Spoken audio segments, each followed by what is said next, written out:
puro ikaw na lang ang inintindi.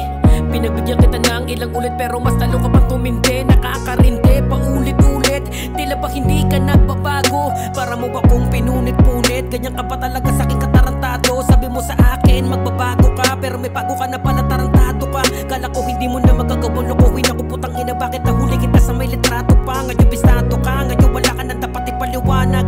Kita-kita ko nang ngayon maliwanag, di na uubra yung mga awa mo kahit kailan di na kita mapapatawad. Sana maging masaya ka na ngayon at kahit kailan di na kita kailangan. Tama na siguro ang katangahan ko na to, parang hindi na rin talaga ako mahirapan. At siguro yung sarili ko naman ang dapat kong ayusin dahil puro na lamang ikaw. Di na kita tatanungin kung mahal mo pa ba ako dahil matagal ka na sa akin bumitaw. Dahil simulat sa pool pa lang nang magkasama tayo, puro na lang parusa. Wala na kong natamong mga ngiti kundi puro na lang pagdurusa. Tapusin na natin to habang maaga, ayoko nang magkasumbatan.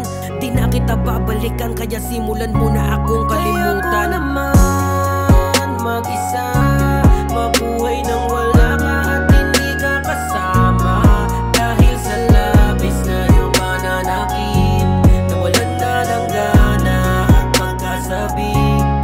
Dahil sa paulit-ulit mo na ginagawa, parang natauhan na ako at nadala.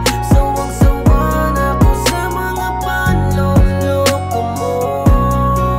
Di ka na rin naman magbabago. Kung nagkaragas mo, kung noon na lang ko sana din na ganito. Ang alam ko lamang ikaw ay nagtampo, pero di gusto ko takalain na hanap sa iba pagkukulang ko.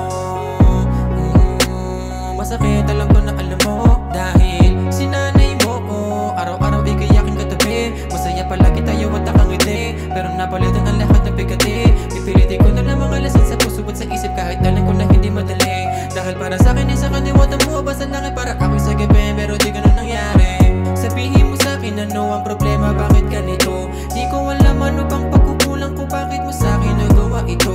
Binigay ko na lahat sa iyo, walang natira totoo. Sa ngayon ay naubos ako, pero dahil sa'yo ay natuto ako.